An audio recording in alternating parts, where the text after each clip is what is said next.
¿Vos algo tienes? Bueno, No, ¿se escucha? sí, nada Lo más voy a porque ya va cerrar. a empezar la grabación para que no se grabe la voz que No, está sí, ahí. cierro. Se escuche.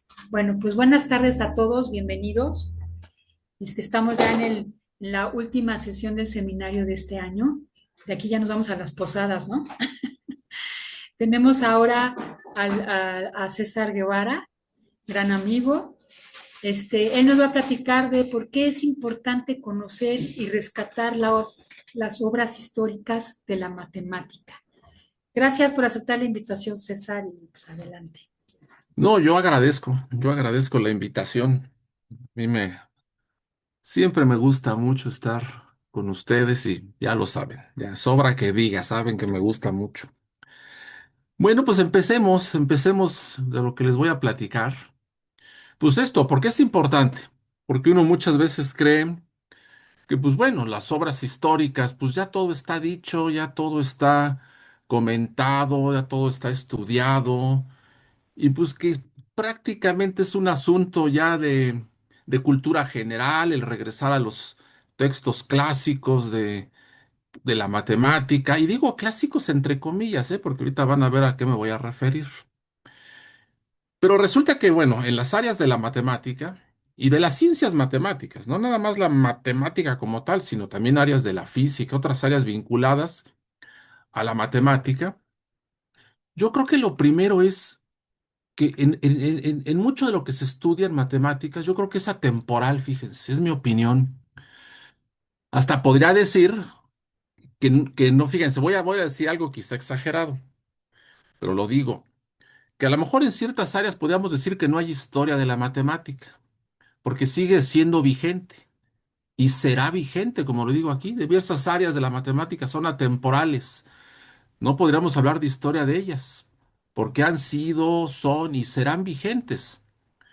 Por ejemplo, aquí digo, ¿no? Ejemplo de ello, pues tenemos, por ejemplo, la infinitud de los primos, su demostración, que es de lo más antiguo que hay. La demostración de la infinitud de los primos es la misma. Y la misma solamente ha cambiado. Pues ha cambiado nomás actualizar la terminología de las palabras y la notación, pero es exactamente la misma demostración que puso Euclides en sus libros aritméticos hace más de 2200 años. Es la misma que seguimos enseñando con sus dos casos a por analizar cuando se demuestra todo. O sea, sigue siendo la misma demostración. Entonces, podríamos hablar de historia de, por ejemplo, de este caso, de la historia de la demostración, porque a veces se puede confundir que hablar de historia es cuando algo ya no es vigente, pero en este caso sí lo es. O, por ejemplo, resultados geométricos de cualquier triángulo inscrito en una semicircunferencia donde la hipotenusa coincide, es decir, me refiero a, ahí ya me salió todo chueco. Cuando tenemos una semicircunferencia, bueno, sigue chueca. Y pues ya sabemos que tenemos un ángulo recto inscrito en cualquier circunferencia, semicircunferencia, pues son ángulos rectos, triángulos rectángulos. Entonces la hipotenusa, eso no ha cambiado ni cambiará ni nada. Es vigente, sigue siendo lo mismo. Y así como esa, cientos o miles de propiedades de diversas disciplinas de la matemática. De hecho, si revisamos el libro, el famoso, el The Book, el libro que inició Paul Erdos, ese libro maravilloso que él lo inicia, luego ya lo retoman, él muere, no lo logra terminar. Dejó como las pistas, como que los lineamientos, las directrices. Después ese libro lo retoman y ponen lo que se supone que sería lo más bello de las demostraciones de la matemática. Y lo más bello de las demostraciones de la matemática, pongo aquí dos versiones, la versión de Springer, luego una traducción buena, es una buena traducción, la traducción que hizo Nivola hace algunos años. Entonces son dos ediciones que se pueden conseguir. De hecho, a lo largo ahorita de la plática voy a poner libros que en su mayoría o prácticamente todos se consiguen, todos se pueden consultar. Entonces, con lo que arranca este libro, lo que considera que es la primera de las demostraciones que debe de poner, y fue prácticamente propuesta de Erdos desde el inicio es que tenía que ser la demostración de la infinitud de los primos. Él consideraba que era de lo más bello por su trascendencia. Él consideraba que las demostraciones más bellas no tienen que ser las más complicadas, las que casi nadie entiende. No, no, no. Que sean trascendentes y a la vez de lo más simple posibles. Entonces, una demostración donde se demuestra la infinitud de un conjunto de objetos matemáticos, de los cuales no sabemos ni siquiera su orden, que son los primos, pero nos demuestra que son un conjunto infinito, pues desde ahí viene una base enorme de la matemática, haber demostrado eso. Y viene desde los periodos euclidianos y lo deja perfectamente bien planteado Euclides en los libros aritméticos. La base está en los libros 7 al 9 de los aritméticos, de la obra Elementos. Desde ahí viene. Entonces, en efecto, podemos hablar de la historia, pero a la vez es vigente porque es la misma, y así como ese hay muchísimos resultados. Entonces, esta es una razón para empezar, ya diríamos, no hemos dejado de recurrir a las obras históricas porque los resultados siguen siendo vigentes en este caso. Estudiar autores, decimos, aquí yo digo, bueno, pero no todo es como los libros aritméticos. No. Yo lo que pienso es que estudiar el origen de la matemática, el origen de los resultados, nos da elementos, nos da pistas para saber cómo lo razonaron nuestros personajes en la historia. Nos da la idea ya no nada más del resultado final, que es lo que normalmente vemos en las proposiciones o llamémoslo teoremas o corolarios. Normalmente vemos el resultado y nos dicen si tal cosa sucede, por lo tanto tal, ya. Pero no sabemos cómo se le ocurrió al personaje en cuestión, cómo se le ocurrió el resultado. Y ahí es cuando es muy conveniente regresar a ver cómo se planteó, si es que se tiene, a veces no se tienen formas. Por ejemplo, esto, los primos de Fermat, los famosos primos de Fermat, que son números de esta forma, 2 a la 2 a la n más uno, que pareciera un número que diríamos, bueno, ¿qué? ¿De dónde lo sacó? ¿Por qué se le ocurrió ese y por qué no se le ocurrió, no sé, un t a la 2 a la 2n entre 4 más uno más uno? Pues capaz que le empezamos a mover a la n y seguro nos va a arrojar por ahí algo, algunos primos, algo. Pero esto lo estoy poniendo al azar. Seguramente no va a tener nada fructífero. Seguramente no, me lo acabo de inventar en este instante.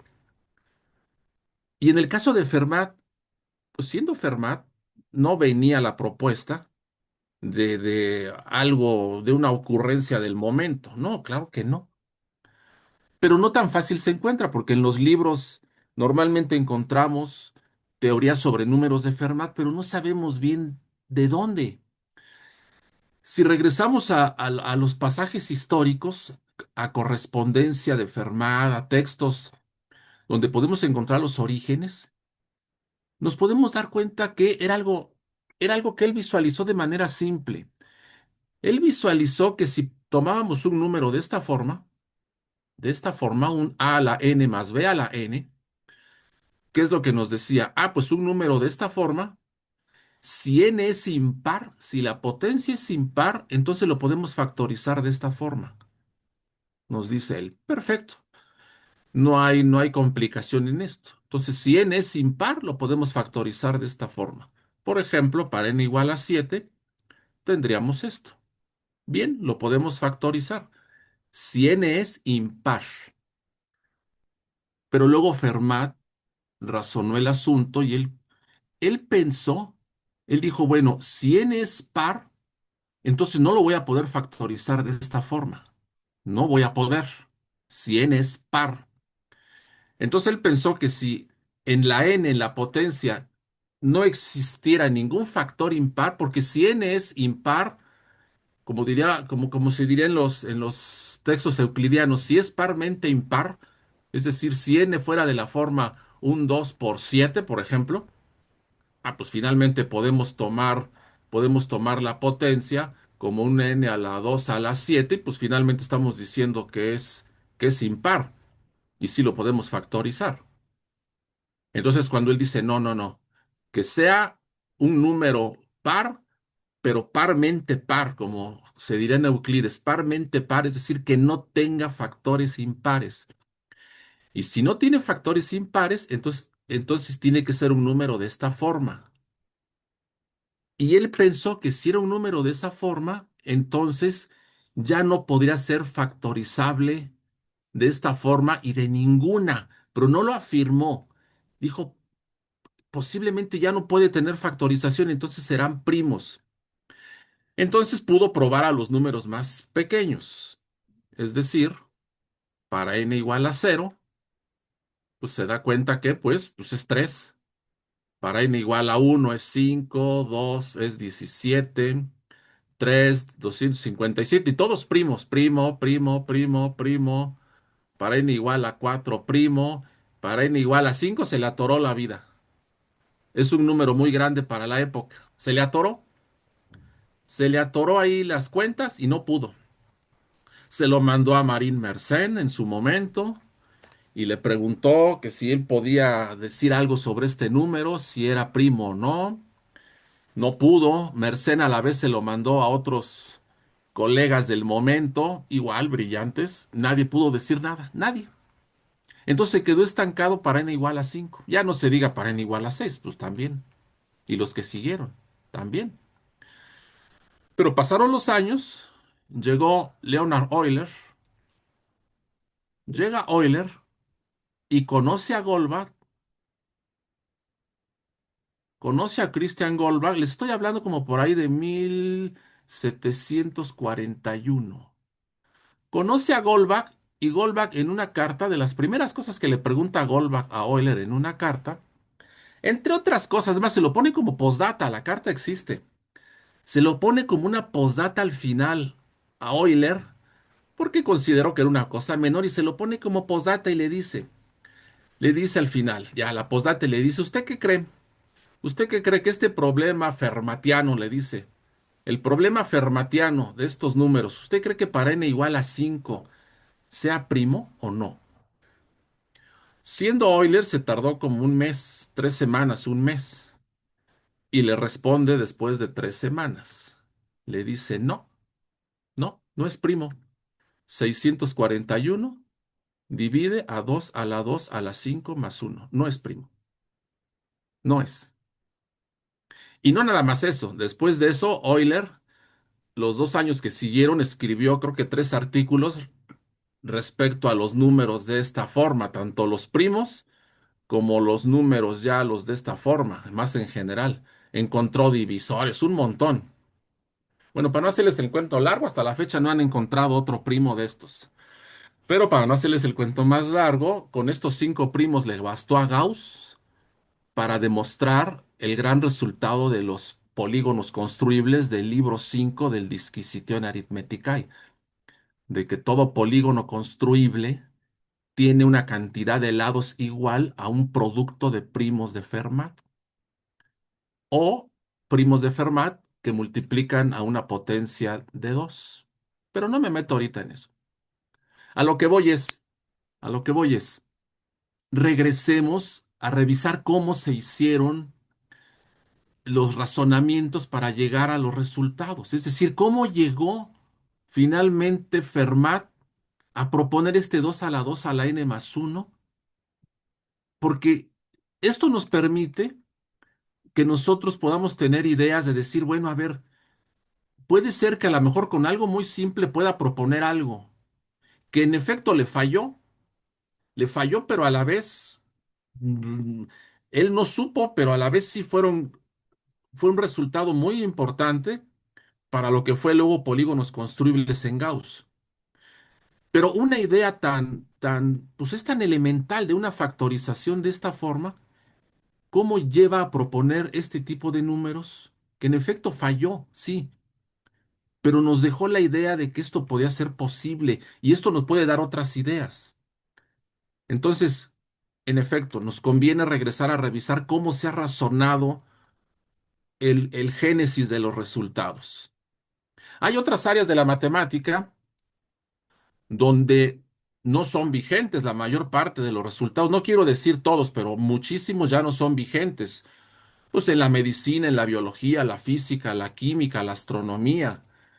Ahí sí mucho de lo que se estudia, pues es por carácter histórico, un rescate histórico, cultural, y no es cosa menor, ¿eh? No estoy diciendo que eso, no, claro que es importantísimo, claro que lo es, y también ayuda a razonar el aspecto creativo, el aspecto de la inventiva en la ciencia, claro, aunque ya no sean resultados vigentes, pero sin duda, fortalecen esa manera lógica de razonar y de construir las ideas, claro, aunque ya no sean vigentes.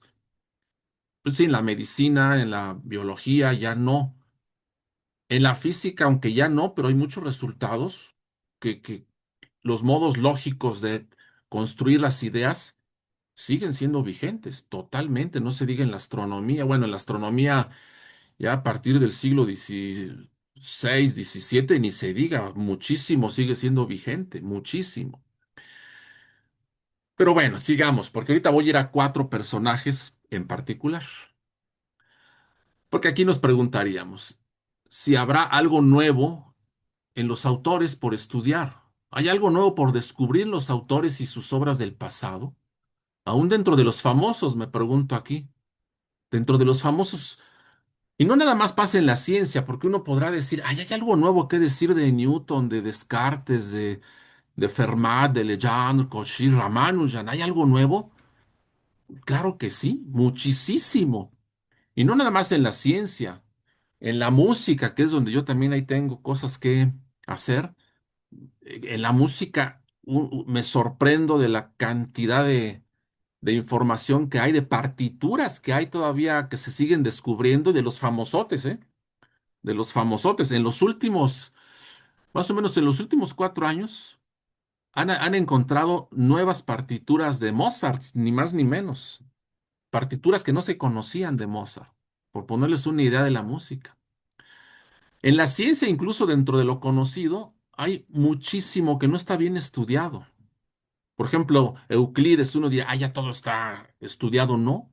Ahorita que dije música, por ejemplo, el vínculo de la obra euclidiana vinculada a la música, y no que quede fuera de la matemática, no, esa relación matemática-música, pero en Euclides, falta muchísimo por estudiar ahí, muchísimo. Y me dirán quizá, ay, ¿a poco los europeos no lo han hecho? Pues esos son sus personajes históricos, pues no, resulta que pues así como en América, como en Latinoamérica, que cuánto hay por estudiar de nuestros personajes